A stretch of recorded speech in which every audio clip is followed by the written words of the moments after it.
All right, so you presumably watched my previous video in which I had intended to talk about this one subject, but I found myself having to go back and talk about my general history with horror, the horror genre, how I disliked it as a young man because I wanted it to be positive. I wanted to watch stories that reflected upon good prevailing over evil, and it seemed to me that horror was just about evil dominating and prevailing over good, and I just didn't want to dwell on that. I sensed even as a kid that wasn't something that I wanted to dwell on. But as I grew older, I came to have a more nuanced perspective on horror.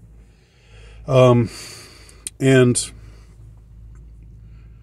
all that has come to pass. And, now I'm even sort of a semi-horror fan with some caveats. I don't like. There are certain things that I will not see. I'm not gonna.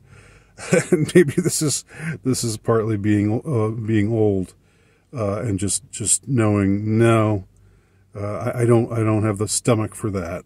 I mean, when I was a younger man, the really extreme type movies, the movies that were notorious because of how extreme they were, I was sort of drawn to that,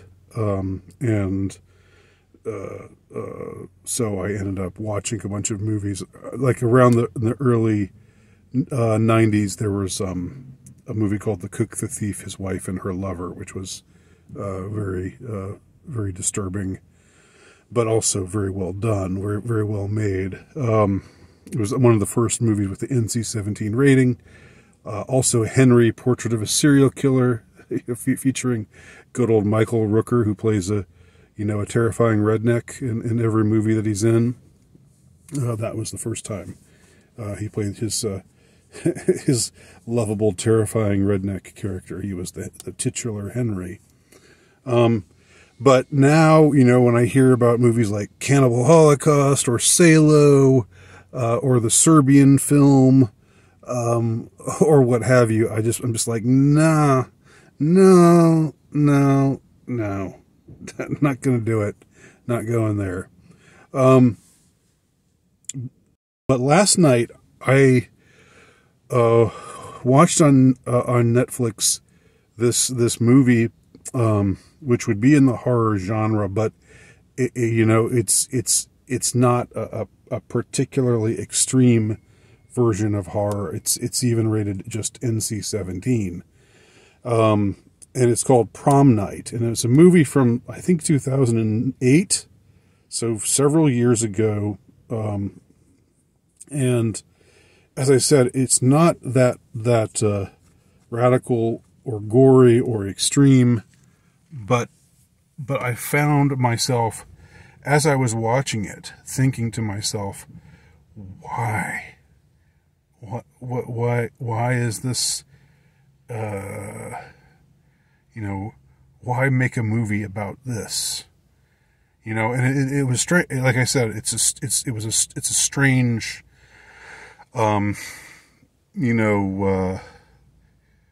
it wasn't exactly what you would. It's not exactly what you would think of as like something that, ooh, you got to have a really strong stomach to be able to handle this. There wasn't much, if any, explicit gore, but something about the entire storyline just sort of left me thinking, what's the point of this? Let me try to explain, and there will be spoilers here. This is a movie that you can watch on Netflix. I don't think it had many famous actors in it, except, do you say his name, Erdis Ilba? Is that how you say it? He was in it, but I think he was the only name actor who was in this movie. So the movie is about a young girl, a teenage girl, who we find out at the beginning, 3 years ago, she suffered this unspeakable trauma because the plot is kind of convoluted and silly, but she had a teacher who became obsessed with her and decided that he wanted to just be with her, and he wanted to take her away from her family. So he broke into her home and murdered her parents and murdered her little brother.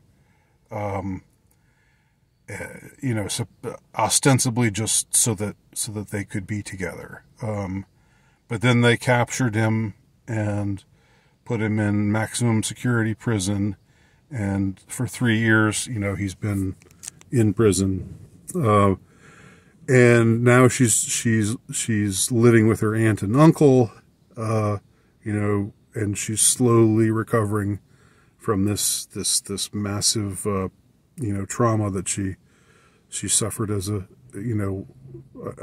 freshman or a sophomore in high school, whatever it was. Now she's about to graduate, and it's prom night, and she has this great guy that she's seeing who takes her to the prom. She has some friends who they seem to they seem to like each other. There seems to be a good bond between them. It seems fairly wholesome, except for the storyline about like the aspect of the storyline about how they're gonna have sex with their boyfriends because it's prom night, and that's sort of heavily laid on with these other two friends of hers and their boyfriend. It's not really so much emphasized with our heroine, although we do see her kissing him passionately during the prom. Anyhow, it's not a very good movie. I'll just say that much first of all. Very convoluted, or contrived, I should say. Not really convoluted, but contrived plot. Guess what? The killer has escaped. He's gotten away, and apparently, the maximum security prison that he was in was like on the other side of the country. But now he's traveled all the way back, and now he's hanging out in the hotel where this lavish prom is taking place, and where they've all booked a room. So over the course of that night, again, there are spoilers here.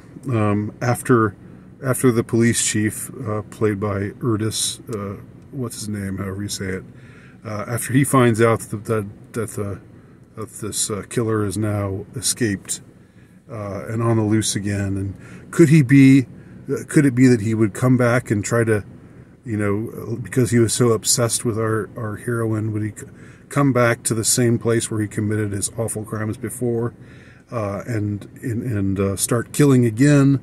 And first the uncle and aunt just, he assures the uncle and aunt, no, I don't think that's going to happen.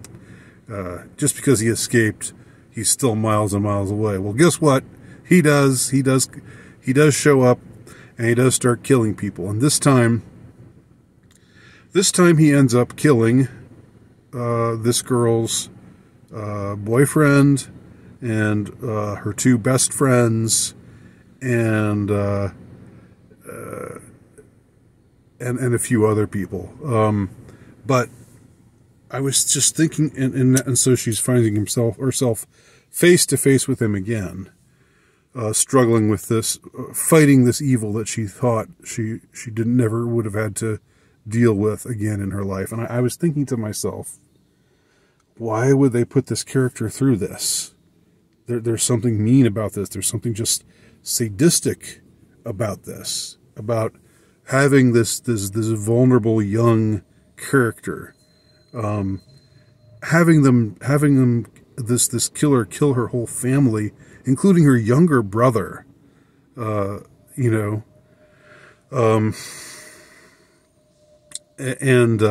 now he comes back and he kills her boyfriend and her best friends. Like, so now she's got like the evil is back, the trauma has returned, and you know, it's like, what's the point of all this? Why are they doing this? Why are they making this poor girl suffer in this way? You know, what's the deal? Yes, I know shit happens. I know horrible things happen to good people, but that's not a good enough reason in my mind for this movie to have been made. And I was sort of thinking to myself, well, at least maybe what they'll do, just like they did with that movie. Shoot, I can't remember the title of it, but I liked it last year.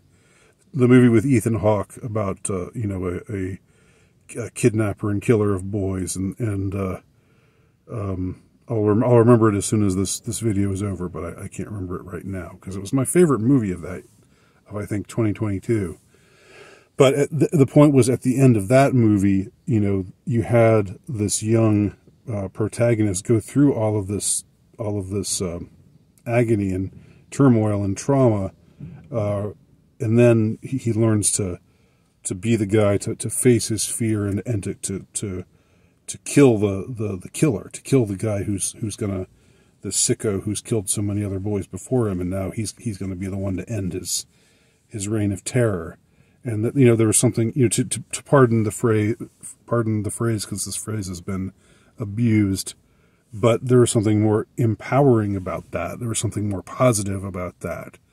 You know, seeing this young boy in that case, you know, even though it's this very disturbed situation. And I think that movie was also rated PG-13 as well. Something really weird about all these horror movies that are PG-13, like how horrific can they really be?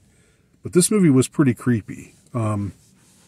This one with Ethan Hawke as the killer, as this clown, this balloon, this clown who specializes in balloons.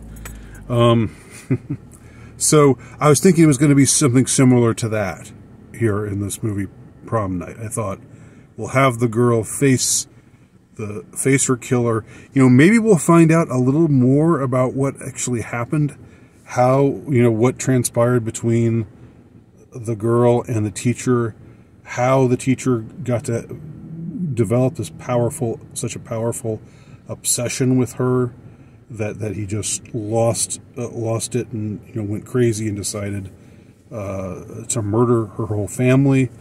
But none of that happens, which is very unsatisfying. And then I thought they would at least give us the satisfaction of seeing her face up to him and, you know, fight back herself and kill him herself, you know. And there is a scene, but I know it's never quite clear. Does he want to kill her? And then is he going to kill himself, and then they'll be together forever in eternity in his mind? That's never made clear in this movie. There's lots of things in this movie that are just not, it's not a very good movie. But I thought at least they would show us this girl facing the man who's taken everything away from her, who's taken her whole family away from her, who's taken her boyfriend and all of her friends away from her. I thought there'd be something where she would face up to him, and you know, like hit him with her high heel shoe and spike him in the eye or something like that, and just you know, knock the shit out of him, and you know, there'd be some similarly empowering kind of moment like that. That would leave us all on a positive note. But instead, it's the police guy who comes in and shoots him, right? She's trying to fight back, but he's overpowering her, and then the police guy, the Erdis Ilba police guy, comes in and shoots the bad guy, and he dies that way. It's like, so what is gained from all of this? Like, now she has nothing. Now, you know, I mean, I was actually thinking this, you know, about this dumb this dumb little PG-13 horror movie from 2008. I was just thinking, why did they make this character endure all of this? And it was I couldn't find an answer. And the only answer I could come to is like, carelessness or just sheer sadism. Just wanting to have this, wanting to take a sweet, innocent person and make her lose everything that she loves. And that bothered me, I mean, she still had her adopted aunt and uncle at the end of this movie. The killer at least didn't kill them, but I just was at a loss. And it seemed like, again, this is not a gruesome movie. This is not a grotesque movie. This is not a movie with a ton of gore. It's not a particularly extreme movie. It's not a cannibal holocaust or a Hostel, or a Salo or Serbian film or anything like that. But it's just like, why do they do this? Why do they do this to this person? And it really bothered me. It still bothers me. So I don't know. I'm just sort of wanting to put that out there. See if anybody has any thoughts or any ideas on this subject. Thanks for watching. Talk to y'all soon.